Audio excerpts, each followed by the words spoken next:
All right, team, what's up? We're back. Wanted to do another shoe review. I'm a little late to the game on these, but I just probably put 150 miles, maybe close to 200. These are the New Balance FUELCELL V4s. No shoes on the table, it's bad luck. You can see here, so first of all, really, like I was a baseball player. I had New Balance cleats. I was a Nike guy for a while, the Nike Huaraches. But I moved on to New Balance as a sidearm guy. I fucking loved New Balance, and I kind of forgot how much I love New Balance as a pitcher.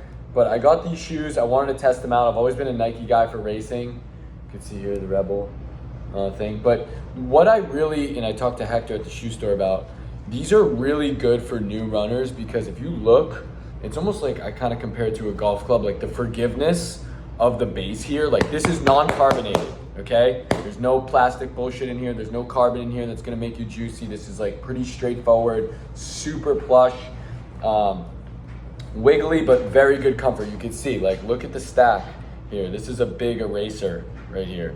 So this is shock absorption.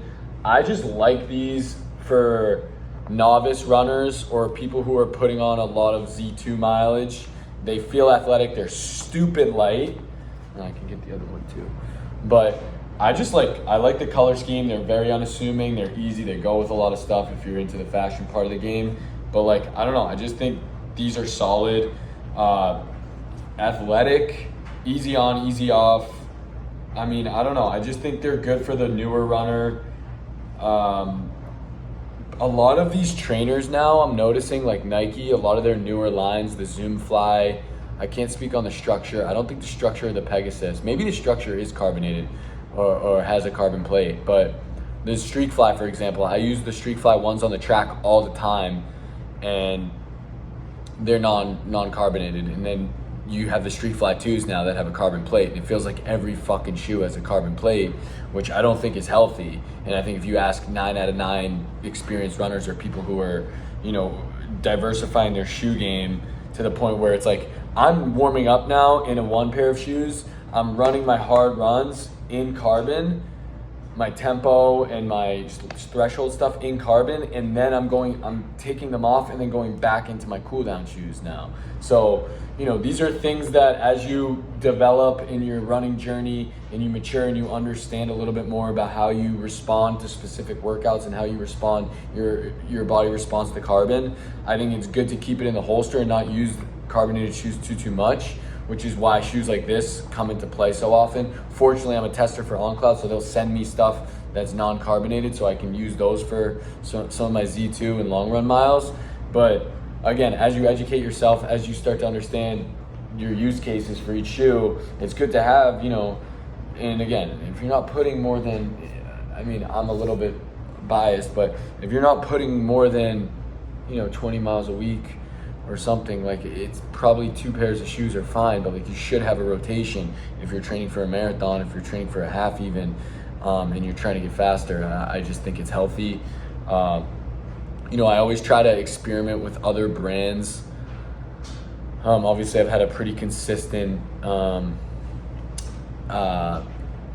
Nike fix, and I've also had a pretty consistent OnCloud supplied through testing. But I always like to mix in like 1 or 2 other brands in between blocks where I don't have to really worry about my mileage.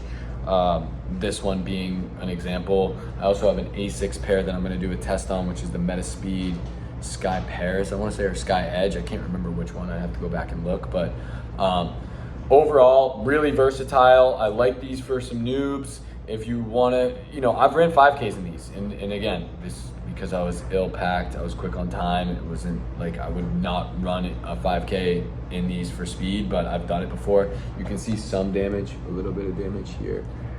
And again, we're at like 160, 170 miles on these. But overall, super fat. It's like a golf club, right? Like you're swinging blades versus swinging, non-blades. Like blades are less forgiving. These are very forgiving clubs. It's like the Cleveland thick body ones, But that's my take. I suggest them. Super light. And that'll do it. New Balance FUELCELL V4s.